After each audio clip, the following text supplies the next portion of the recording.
This week on the Eldritch Lorecast. Critical Role. We'll have a new DM. I just like it. You're allowed to. Do we have to rename the Matt Mercer effect? New editions on D&D Beyond. These the 5 you would want to see? No, but it's some of them I would. I already know where you're going with this, Ben. Ben doesn't know anything. In the before times. I never made it to Baldur's Gate. Neither did I. When I was a young lad. All this and more right now.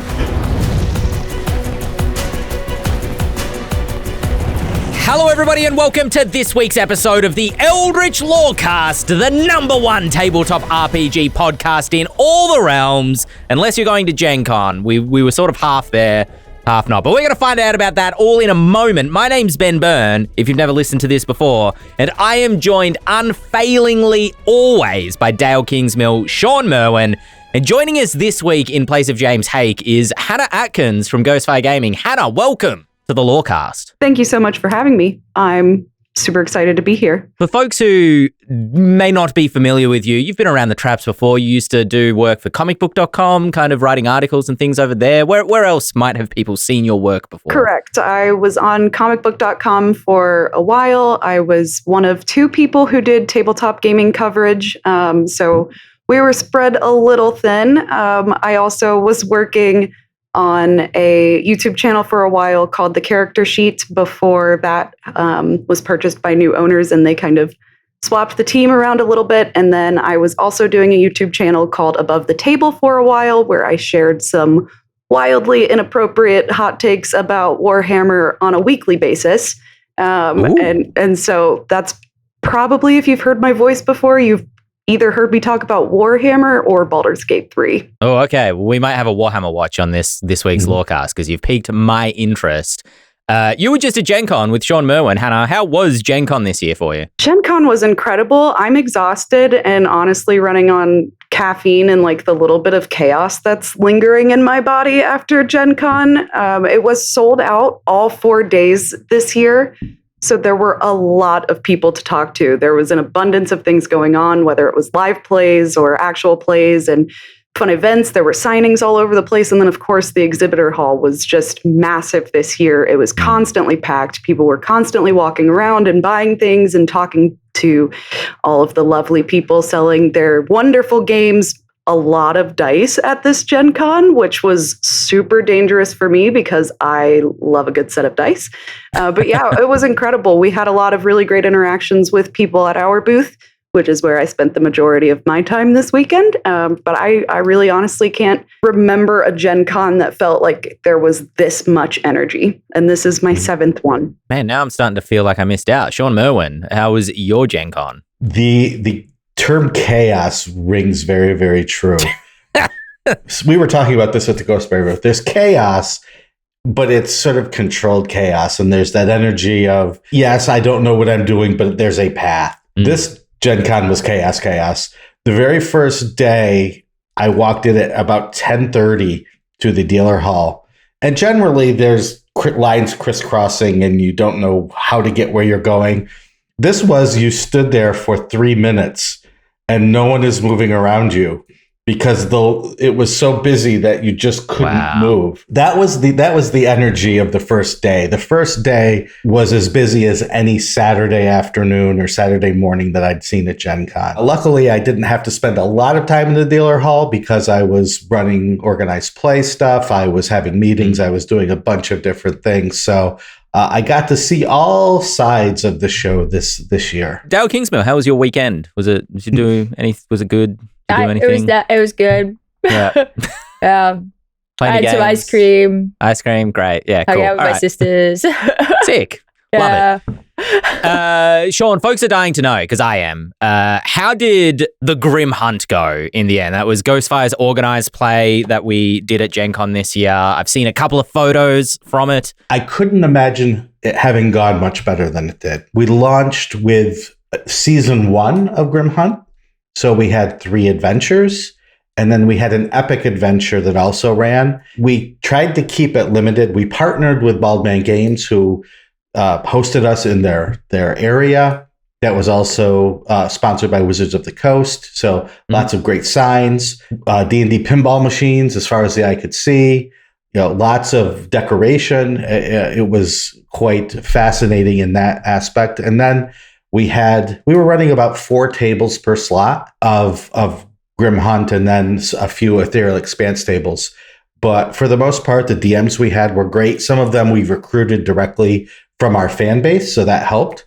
And then there were some that are old, experienced Baldman Games, D&D game masters, and they came over and ran for us. So Baldman Games was a very affable host. They did a great job. And I think in terms of the adventures and the experience, the players, as far as I could see, had a really good time. We had a great beast kind of effigy constructed for the event, which was a little secret of ours. We'll ask Hannah how that's going, because she might want to interview. We called her Betsy. Hannah is now hosting Betsy, so we'll see how that goes. There were a lot of people coming up to the booth over the weekend after they had experienced Betsy at the games to tell me that they really wanted to take her home, and that they were really curious about what we were doing with the Great Beast when we wrapped up. To which the answer was, we were dismembering her and putting her in my car. So Betsy was my companion on my drive home today. I was so thankful that the roads were pretty empty, because you definitely could see the skull from the trunk of my car. And I was so worried that people were looking at me like, what does this girl have in her car? Fortunately, I have carried her inside. I'm joking like she's a pet, and she's now come to her forever home, and she's happy and lovely. But she is genuinely, if I turn my head and look up slightly, she is staring at me from my bookcases beside me, which I love. We have a whole plan now to have her hand out candy on Halloween. And I think I'm going to terrify all of the kids in my neighborhood. They're probably never going to want to come to my house again. But yeah, she was amazing. People loved her. She's massive. If you haven't seen her, makes her presence known. To be clear, this is a puppet. Eric Mengi, who was one of the writers of the epic, is friends with this gentleman who is a set designer for the Folger Theater in Washington, D.C. He previously created The Lady of Pain for the Baldman Games adventure that Eric and I wrote. And so Eric immediately recruited him to create this massive Great Beast puppet, which you wore as a hat, basically. So you got under it, and then you stood up, and you were wearing it on your head, and it was coming out from both front and behind, and you needed to be led around because it was so large. And it looks like the Great Beast. If you see the pictures of it, it looks like that. There are photos. There are so many photos. I will send you photos. I haven't gotten a chance to upload mine yet, but Dante, you got to chuck one of the photos in the edited version of this, please, pretty please. In the long run, thanks to the Great Beast, now we have several transformed characters in the Grim Hunt campaign. Excellent. Yeah, so it was an amazing kickoff. And as to where we go from here, people have asked, will I be able to play this at home? The answer is yes. We are going to take the adventures. We're going to go through them again based on feedback from the players and from the game masters. And at some point, we will be releasing these for both convention play, game store play, and then home play. Look for details coming up. But if you want to read the rules for the campaign, you can go to ghostfiregaming.com/resources and click on the Grim Hunt icon, and you can get how to create a character, how to level the character, and if you're a game master, how to get the adventures and how to run them. So we are working on that right now, but you can get a little head start if you want to do that.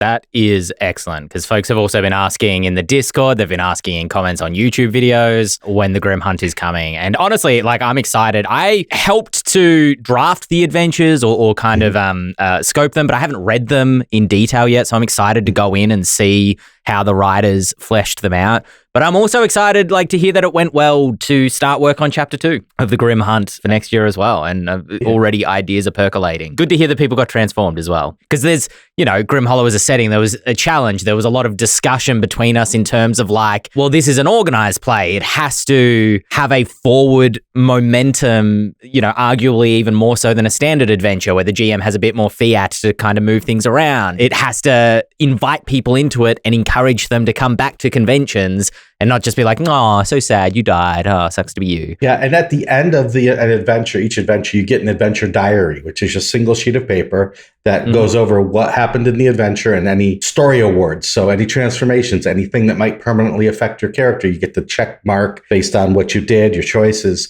And some players are like, oh, I'm just going to play this once, so I don't need anything. I don't need to keep my character. And we're like, look at this. And we handed them the sheet, and they're like, I said, come back next year and you can use this character again. And look, you've gained gold and you've gained experience and you have a level. And they're like, oh, you're going to do this again next year? Yeah, we hope. Yeah, that's just an exciting thing to be able to do that in a convention experience. For sure. It's real for them now. Well, speaking of things that are now real, Draw Steel is also officially real, as it has been released, I believe, into 1.0. You can now go get PDFs of it from the MCDM website, as well as pre-order the hard copies, plus a new adventure PDF, the Delian Tomb, which I think I saw Matt Colville made a post on Blue Sky about it. Justice replied to that saying that was the first adventure I ever run.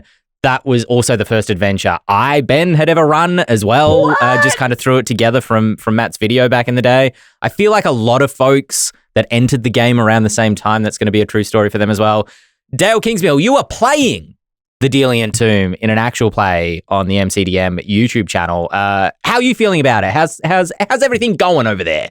I'm just really, really proud of all of them, which feels like such a silly thing to say, but I know that they've been working so hard. They've been so slammed. The whole team there, all of the freelancers have just been like pedal to the metal, trying to get this done in time for Gen Con weekend.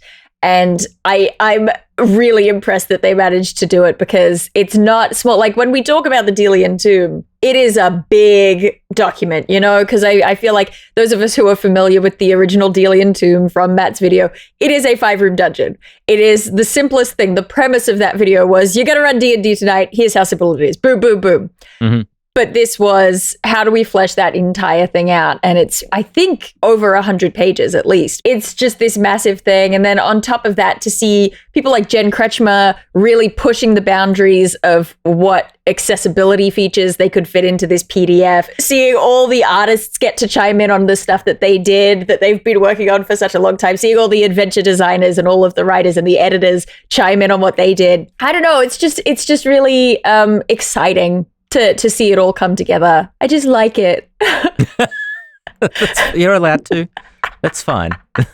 Yeah, so go check that out. Like I said, after you've finished listening to this podcast on YouTube. After you finish listening to this podcast. Go check out. I think it's both on Colville's personal YouTube channel and the MCDM channel. Yeah, that was a choice that was made that I don't understand, but they made the choice. And so now you can find it wherever you look for your Matt Colville MCDM content, which is great. I saw that there was episode 1. Do you know how many episodes there are total? I don't know how many episodes total. If I'm in my brain finding what are the natural breaking points, I'm going to estimate there's going to be 5. I think they've estimated 6 or 7. So it's probably going to be 6, right? But no, the next episode, I believe, comes out on Thursday this week, America time, and that will be a good one for anyone who again is familiar with the original Delian Tomb from Matt's video, because Matt, for some reason in this next episode, is going to completely forget a crucial element of the dungeon that he designed, and it's just a good time. Well, speaking of a good time,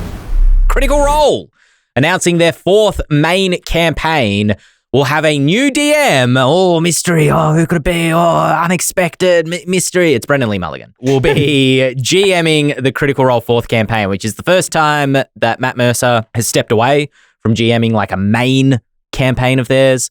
Not the first time Brennan Lee Mulligan has GM'd for Critical Role, doing the kind of short adventures that he's done there before. New campaign world. The system is still in question. I think it's going to be Daggerheart, because I don't know. It's going to be Daggerheart. I don't think you partner with Evantris to run Daggerheart and then you run 5e, when it's your own system. I think maybe a reason to hold that announcement up is maybe there's a new campaign frame from Brennan himself, would be a guess as to why they haven't sort of made any announcements around that. I was so happy with honestly, the entirety of the announcement, I am a Brennan fangirl. That's not a secret. I think he is such an excellent world builder. And so the fact that he's getting something to start from scratch, I think is just beautiful. I really just love it for Matt Mercer. I love that he's getting to take a little bit of a break and just be a player again. He's been carrying Exandria for a decade now. And I think giving him space to play again and just let the Bell's Hell's arc breathe a little bit is really going to work in the favor in the long run, and let him cook in the long run, because if he's rested, he's going to come back stronger than ever. And I think that's honestly the best case scenario for where things left off with campaign 3. Every time we have gotten to see Matt play at the table, even in short form stuff, Matt has something that many Forever DMs have experienced, which is the dice curse, which means that when you are not running the game, you roll so badly. And you see this, I think most times that we see Matt Mercer play rather than run the game, the dice are just against him.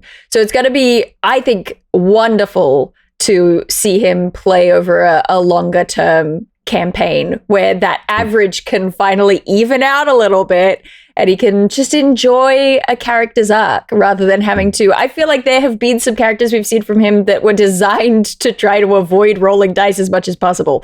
And I'm just, I'm stoked for him. I think it's going to be great. I have 2 questions now, because this brings up two very important questions. Classic Shawn Merwin question. One, this is definitely not that.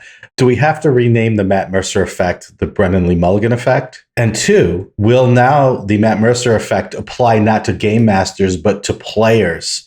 So that now the game masters will feel disappointed in all of their players because they don't play as well as Matt Mercer does. I'd argue that Brennan has his own effect already, which is like, he inherently just incorporates the deepest, most impactful philosophies that you can imagine into basically every sentence that comes out of his mouth. I think that that's really where the strength in his campaign is going to be. I think we're going to see maybe a new Matt Mercer effect emerge as he steps into this different role for the next campaign. We can look forward to a whole new era of YouTube clickbait titles. There we go. Delport Breckland in chat does say, and I don't know how true this is, but Delport Breckland in chat says, oh, I thought that said Brennan. It says Ben. Never mind. Cut this out, Dante. Cut it out.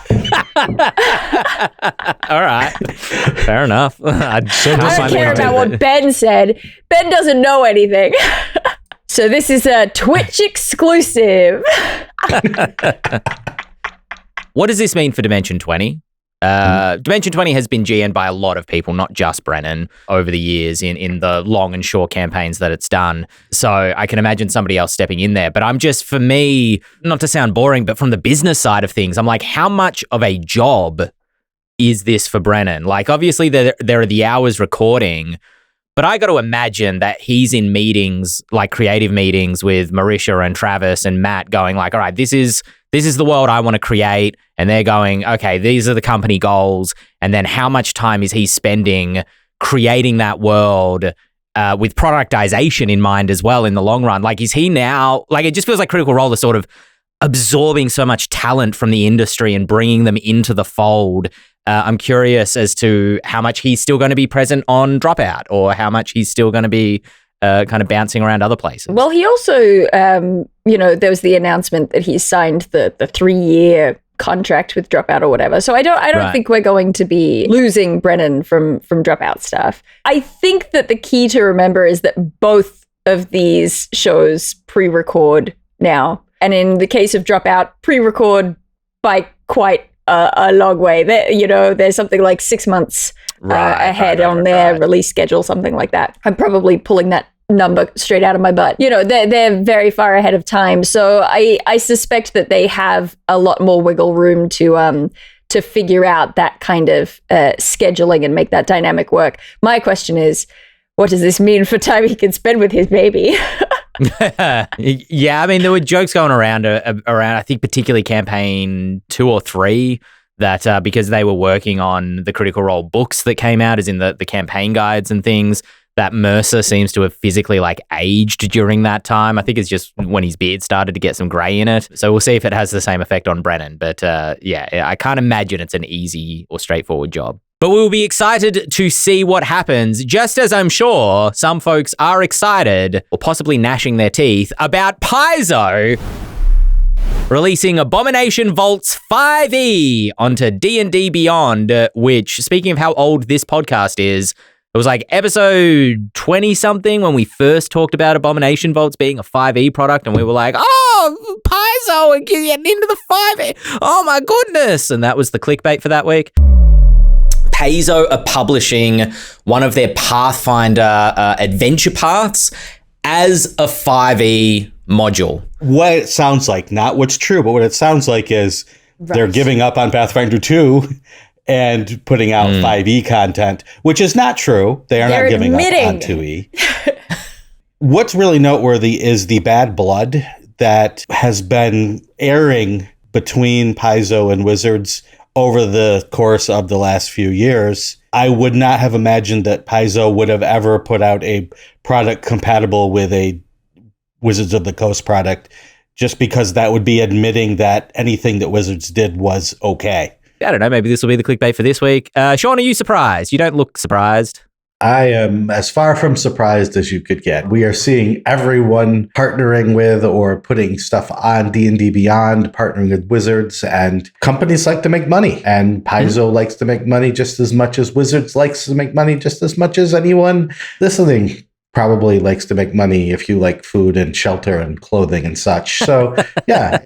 Chaosium a couple of weeks ago also released a product onto D&D Beyond, Cthulhu by Torchlight, which we kind of slightly skimmed over in the news on the Lorecast. But seeing both of them go up there, this is notable because neither of these companies typically tend to bill themselves as like 5e third parties, unlike Kobold Press has in the past, Ghostfire Gaming, those sort of companies. And so it's interesting to feel the magnetism of D&D Beyond in a way within the industry, It's interesting to me compared to Demiplane, which can adopt multiple different systems into it or has made efforts to, versus D&D Beyond, which as of so far is pretty 5e exclusive. You need to have a 5e product to be able to publish there. And yet D&D Beyond continues to remain, it seems like, the centerpiece of the industry in terms of where folks are going for their tabletop RPG products. Do you just see this as more of a shift towards D&D Beyond and Demiplane just kind of falling further behind, or is that a false dichotomy? I think it's a totally false dichotomy. I think they're two different companies. They're two different mindsets. They're two different funding mechanisms behind them.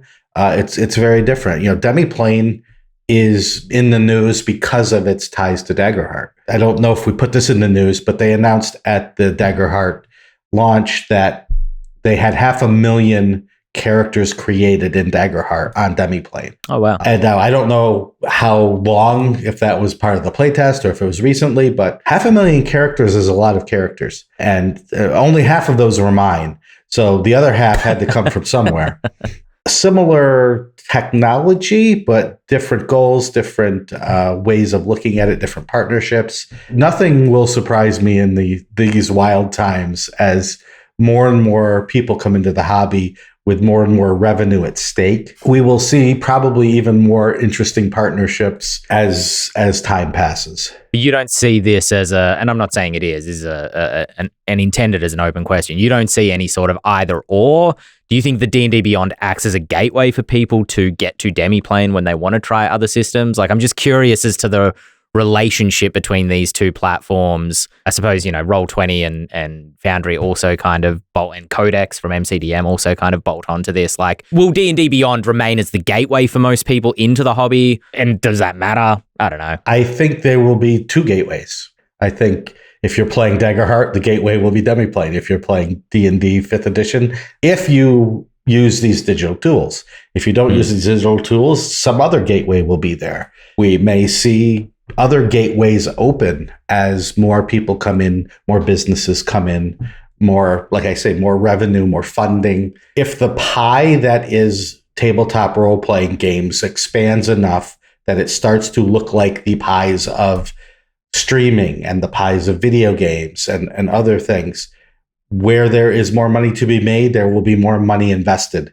And that investment will make more tools necessary or more tools valuable, So they will be made. Well, speaking of D&D Beyond, there was a blog post on D&D Beyond, which I understand is from Dan Ayub, who also did a similar kind of speech, speak to press at a D&D, at a Wizards of the Coast press event at Gen Con.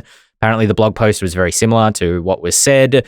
And the blog post kind of covering a couple of things about Dungeons & Dragons' future direction, how Wizards of the Coast consider that they are making the game with the community, not for the community necessarily, in terms of the slighter difference there. I think they're taking cues from a lot of important things that have proven in recent years that ultimately gaming is a community experience, and you need to listen to your players. And you need to build the game with your players because that's who is playing it. And there are many examples of that, not just in tabletop gaming in recent years, but in video games as well. There may or may not be a pretty big video game that did a lot of patching and updates that may or may not be based on D&D that they may or may not have paid attention to. But I really appreciate that, at least I specifically appreciate that the rule update is being framed as an evolution now rather than like a new addition. I think that's a really smart move for them. I think it keeps the community unified and it doesn't create this divide of like, oh, well, I still play 5e and you're on to the next edition, and so we can't play together. It's just a constantly growing thing, just like the community is a constantly growing thing. And I think that really speaks to the fact that they're trying to listen to the player base and utilize that sense of community. Oh boy, are they. With Dan talking about forming an advisory group, creating a rotating advisory group of creators, publishers, educators, and fans to help shape future tools, policies, and content. I hate to sound cynical here. He shouts out, he's like, this is not a PR move. This is something we really want to do in terms of listening to the audience. And I take his word on that. What I'm cynical about is, how does this work in practice? How do they find people to put on this advisory group? You know, like is this like content creators from YouTube? Is this third-party publishers? Is this kind of randomly selected from people who go on to D&D Beyond and like fill out a survey to be part of this group? From the sounds of the blog article, it'll be a mix of all of those things. But I'm just curious how to extract useful information out of that for furthering D&D and what that will look like in practice, especially because the priorities of like a YouTuber, an independent YouTuber, let's be specific here, unlike myself, and a publishing company may be different. So how do they split the difference in terms of what's good for the hobby as a whole in terms of right, and different particularly groups? When, the people who used to head up the creator relations team for, WotC and D&D, their job, and they were very good at it, was to keep their finger on the pulse of, in all these different categories, educator, publisher, independent creators, keep your finger on the pulse, find out who is, for lack of a better word, trendy right now. Like who are people paying attention to? Who are the voices that people are paying attention to right now? And there are people who are so good at that. And they're sort of across the board, across all the different social platforms, across all the different, legacy platforms, keeping touch on those names that keep coming up. But I'm curious about that as well, because we know that the teams of people who used to do that for them were teams that got gutted during layoffs. So I am curious as to who is hired to do that, because it is a very specialized skill, but it's also a skill that companies often kind of offload onto people who do other things. Just hand it to the marketing team, hand it to the social media team. It is a very particular set of skills required to be good at that. I think if they can implement it in a meaningful way and the way that they're attempting to come across how they want to implement it, it could be really important for the longevity of the game and for getting new creators and new voices out there. I just don't see with the current team that they have, as you were saying, Dael, how they're going to do that when they don't have the people in the positions who would be perfect to do so. Love the idea. The idea is great. It's going to Big fan. What does the practice of the idea look like in the long term in the implementation of said idea? Well, something that they've said that I do really like the look of, for hopefully obvious reasons. They mentioned Creator Spotlight program to highlight third-party creations, particularly, I'm assuming, on D&D Beyond. Hopefully, maybe it'll branch out beyond stuff that hasn't made it onto D&D Beyond quite yet, because that is a pipeline, not everything just suddenly, we get asked, when's Ethereal Expanse? When's Aurora coming to D&D Beyond? It's like, there's a pipeline. We can't just, we'd love everything to be on D&D Beyond, right? But you can't just get it on there. There's a process for that to happen. I think it would be great for Wizards to highlight third-party creators because I think that it eases that tension, I think, a little bit in people's mind. My experience of my journey in D&D was I would just want to stick with core rules only. I don't know about these third-party creators. I'm not sure I trust third-party creators. How, are they just homebrew designers, as third-party creators often get referred to? But having kind of the official thumbs up from Wizards of the Coast, not just saying yeah, it's on our platform, it's cool, but going we like this because it is what it will bring to your game and we recommend it for your game, I think is going to be huge for third-party creators and building kind of trust and awareness with D&D's core audience. People forget that Wizards of the Coast is a corporation, yes, but it's a corporation that employs people who are gamers and fans and game masters. When I joined Ghostfire Gaming, after a few months, I kept hearing people say, hey, you know what? I'm using Citadel of the Unseen Sun in my home game. I'm using Grim Hollow. And, high-ranking Wizards of the Coast folks were doing this. They do, right? They play other games. They do other things. And they have things to say about not just their game, but the game that we are all adding to, whether we're adding it as professional designers or game masters or players. Being able to spread that community, again, let's go back to that word, that community. More than a lot of other fandoms, TTRPG players, and especially TTRPG game masters, they can be a bit challenging. Sure. And they don't want to be told, this is how you do it. They like tips. But they don't like to be told, you must do this. And so bringing in their feedback, bringing in their voices in any way, even if it's the slightest way, even if it is just a comment on a story on D&D Beyond, gives them that feeling that they are being listened to. And once they get that feeling, they're more likely to communicate with you what they want.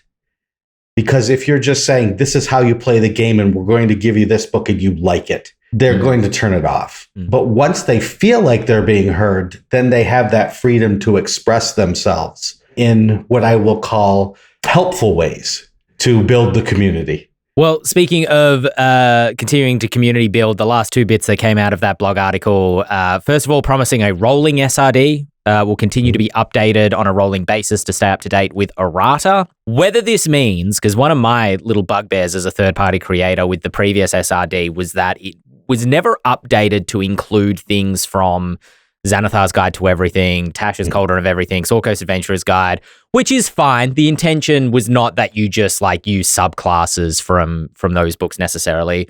But it meant that certain monsters, certain species, certain magic items that were really cool could not be incorporated into third-party adventures. That's not what they're saying in this blog article. To my reading of it, it says more so that the rolling SRD will be updated with errata because they're continuing to kind of make tweaks to the core rules on D&D Beyond. So that's good to know because it means that people making third-party content don't have to check which version of the rules they're using. Theoretically, the SRD should always be up to date. And then last but not least, kind of more consumer-facing is that D&D Beyond maps starting September 16th will no longer require a D&D Beyond subscription to use maps. You just have to have a D&D Beyond account and can use it, invite friends to play. There are more customizable options if you do have a master tier subscription, the ability to upload your own maps and create custom tokens and things, but just access to the software. You only need an account with the service, not a subscription, but a free account with the service, which means that players can access it for free, basically, which is cool. There are some further details on the Forgotten Realms, 2 core books that are coming out. The Adventures in Faerun and Heroes of Faerun.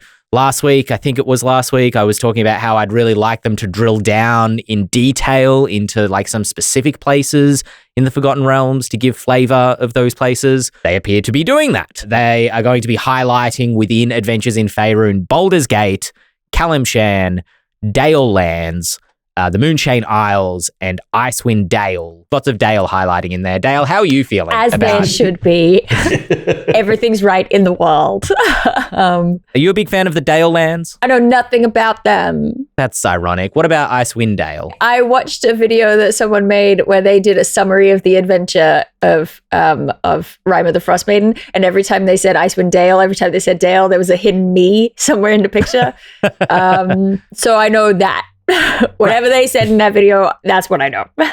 Shawn, do these... I know there's a lot more places in the Forgotten Realms, as many people in various forums and comment sections I have noticed saying they're not doing Thay or wherever. Forgotten Realms is a huge place, so I don't blame them for picking 5 and drilling down on those. I think that's probably the best option. Are these the 5 you would want to see? No, but it's some of them I would. The Moonshade Isles, I am quite intimately familiar with, having written a treatise on them for Dungeon Magazine for 4th edition, and then we updated that for 5th edition, and then we ran a campaign through Baldman Games that probably has close to 100 adventures in it. It's a place I really like, so I'm happy to see that. It's just there's a lot of content already out there.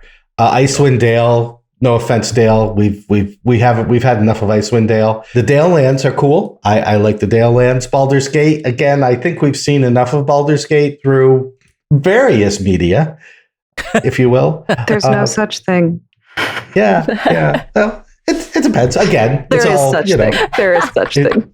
It's all and Calimshan's an interesting choice, a very rich region. How they treat it will be an interesting maneuver because of the real world background on which it's based. So we'll see how they massage that sort of content. BRB, I'm Googling Calimshan. It is a desert area with a very distinct culture that mimics the real world area of the, say, Middle East. So it's, it will be. So we're talking a lot of consultants. Well, one would hope. I'm curious to know, because you've brought up a fair point there with Baldur's Gate. Like, Karlach is in the marketing for this a whole bunch. There's an absolutely killer artwork of Karlach that they've used for a thumbnail on a cinematic trailer or something. I think it's just incredible. It looks amazing. Astarian's Book of Hungers is one of the DLC that they have following this. I'm kind of curious how much Baldur's Gate, the video game, will influence Baldur's Gate, the chapters in these books in terms of locations, the layout, the artwork. Will streets be drawn in a way to look like some of the locations in the game? That's I'll be curious. I'll be curious if this will satisfy Baldur's Gate fans.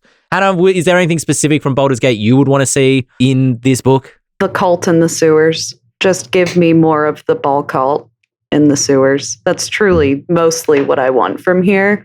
I think I'm only slightly kidding. I really do care about the cults very much. Cults are my favorite thing in any fictional release. So the fact that they're in a sewer is also just hilarious to me. I'm like, you have so many other locations that you could pick in this city. I love Baldur's Gate because it's just morally gray politics and tragic heroes every single place that you turn. And that's the exact kind of story that I love to live in. And so for me, there's just honestly so much. There's a lot that happened to the city at the end of the game. And I don't know what that's going to mean for the longevity of Baldur's Gate being featured in actual physical forms and adventures. It's always a little bit curious what is and isn't part of broader canon. Yeah. There's a difficulty with that, with D&D Adventures in particular as an interactive thing, right? And this is something we struggled with slightly with Grimhollow because, spoilers, I won't give away the specifics, but the end of Citadel of the Unseen Sun has the capacity to drastically change the landscape of Astoya where it is set. And so when we're talking about the lore of Astoya in the core book, what is the quote-unquote timeline when the events of what that lore is detailing takes place? And we actually, for the new books, we did shift the timeline kind of slightly, but it's not necessarily a totally forward movement. It's kind of bringing in some old elements and then some old elements that got left behind, got a little bit of an explainer as to what happened. Like, oh, there's a reason this is no longer like it was in the old books. And that's not always the case. Some stuff just got left behind.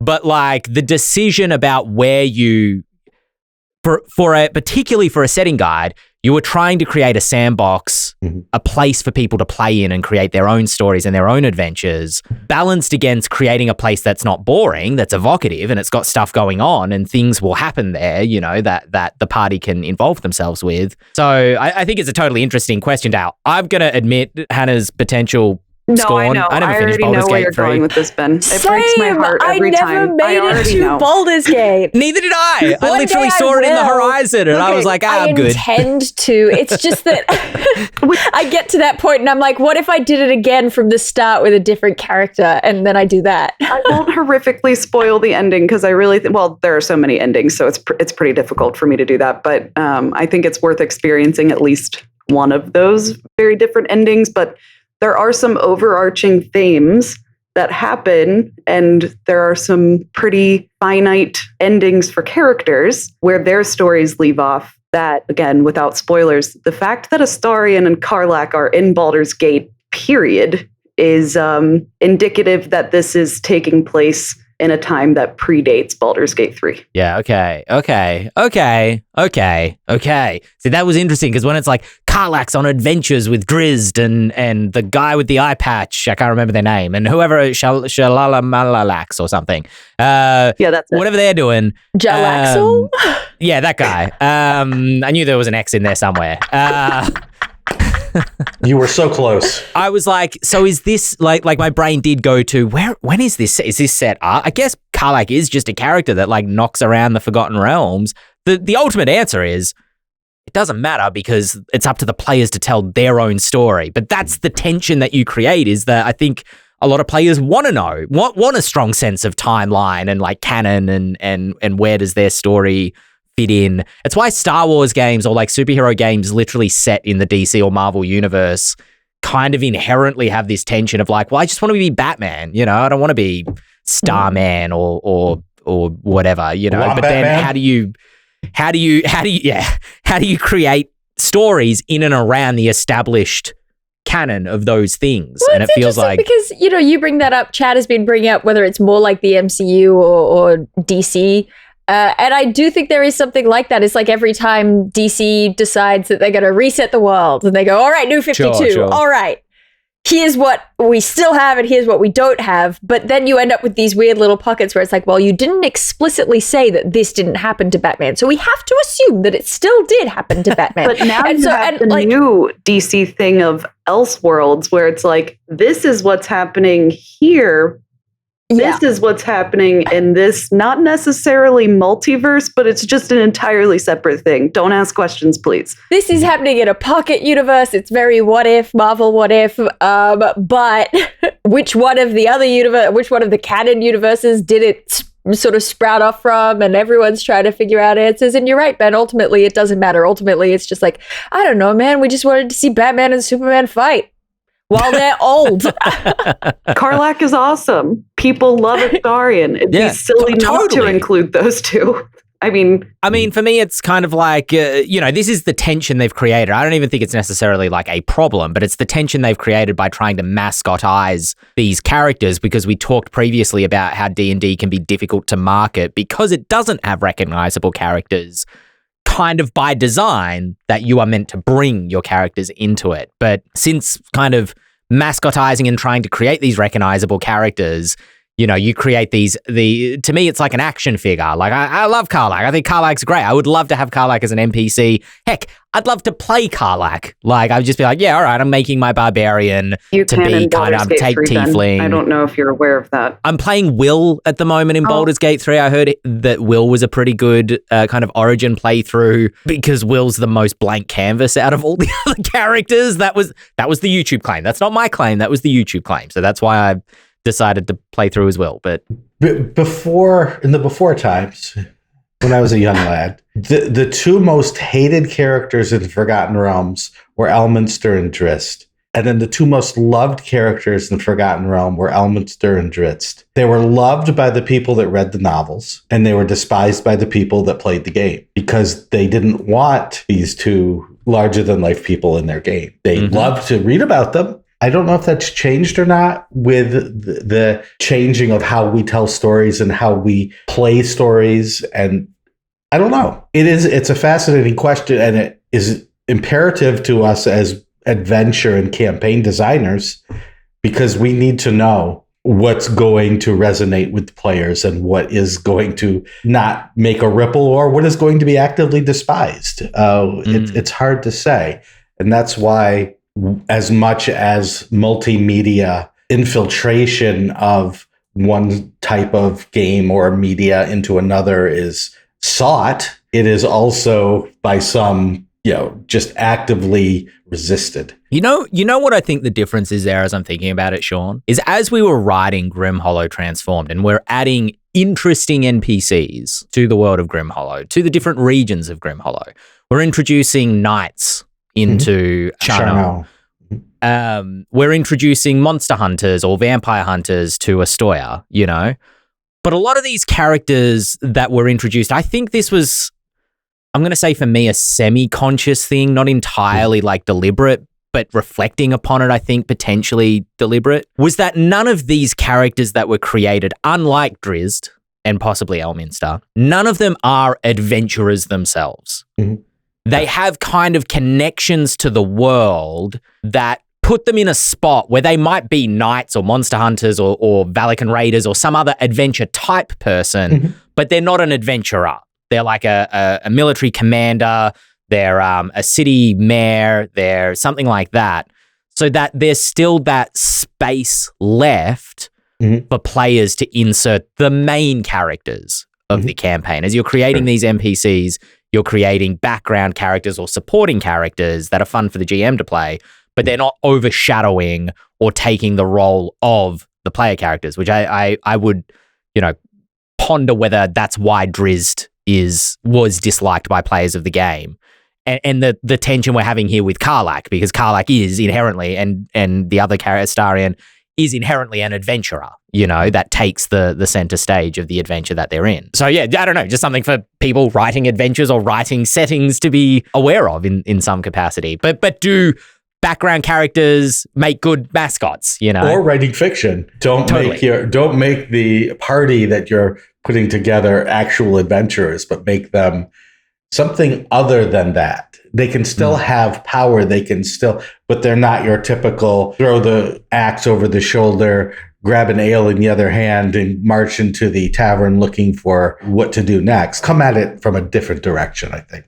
You'll love this. Well, you probably won't. I'm not sure. A little bit of tariff talk, just a tiny bit. You'll love this. Yeah. My understanding is effective August 29th. Apparently this was a change that was made a little while ago, but is coming into effect or has come in. No, it's coming into effect in a month. The de minimis exemption for importing goods into the US will end. In layman's terms, what that means is that previously, if a good that was being posted, if you will, into the US, that was being mailed into the US, had a value of $800 or less, it would avoid certain additional taxes and tariffs because you might have just been an individual purchasing something that was made in the UK. Maybe you're buying something off Etsy. Maybe you're buying something off a third-party TTRPG company. Who knows? A board game that's not sold in the US. Who knows what you're purchasing? You're not a company importing large amounts of product that would theoretically be over $800 worth of value that would then be subject to taxes and tariffs. That de minimis is going away, so that goods of a value below $800 as of August 29th will be subject to additional taxes and tariffs. What this means for you, how this might impact you, is that if you are purchasing games or, sometimes I purchase tabletop terrain for playing Warhammer from outside Australia, from like an MDF manufacturer in New Zealand or whatever, you may find that prices are slightly inflated or that you may have additional taxes kind of levied against that if it needs to be flown into the US. Certain third-party publishers may not be affected by this if they have US distribution. which means they're paying the tariffs when they import their bulk stock into the US. You don't have to pay additional if you're purchasing from like a game store or you're getting it posted to you from a warehouse within the US. But if you are purchasing stuff that is coming from outside the US, you may be hit with additional costs. Is that, for US folks, is that accurate? Am I on the money there? It's unfortunately accurate, yes. Yeah. The landscape as it is currently, but I think anyone who has kind of paid attention to the tariff news as it has been a thing this year knows that this is a constantly evolving and changing situation, and things are constantly being announced and then walked back and pushed back, and there are new deadlines. So as of right now, that's what the situation is shaping up to look like, but that doesn't necessarily mean it's forever, hopefully. Certainly. Remember when I said how Gen Con was pure chaos? Gen Con was a perfectly run, organized event compared to the US government right now.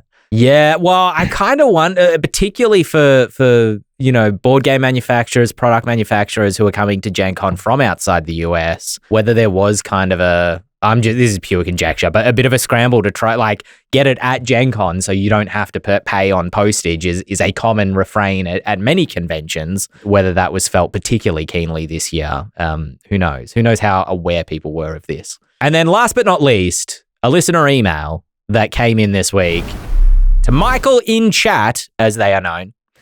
Michael J. Pastor emailed through a short story that they wrote inspired by the Eldritch Lorecast. And I don't tend to reply to emails that come into the Lorecast's email inbox just because I'd be there all day. But I just wanted to say a quick thank you from behalf of the crew to Michael for that short story and the kind of addendum at the end of it that was very kind. And we appreciate they and everybody who comes and listens in, tunes in every week and is inspired by these discussions that we here have. So thank you very much. Yeah. That's the episode for this week's episode of the Eldritch Lorecast. I've been Ben Byrne, joined as always by Dael Kingsmill, Shawn Merwin, Hannah Atkins, and we will be back next week with another episode of the Eldritch Lorecast. You can join us 7 p.m. Eastern Standard Time, 4 p.m. Pacific on a Monday on Twitch. Or 9 a.m. Australian Eastern Standard Time on a Tuesday. Likes, thumbs, stars help get us out to more listeners, help grow our community of tabletop RPG lovers. And if you haven't clicked away already, this bit's just for you. You're awesome. You got a personalized Babada whisper. Yeah, That's rare. Yeah. Specifically It's a for special you. benefit. That's a shiny Charizard in our world. Shine. The Eldritch Lorecast ASMR episode. Yeah. What's a special episode? Great. It would require a lot of editing, I feel like. Subscribers only, that one. Come on, Dante, get on it.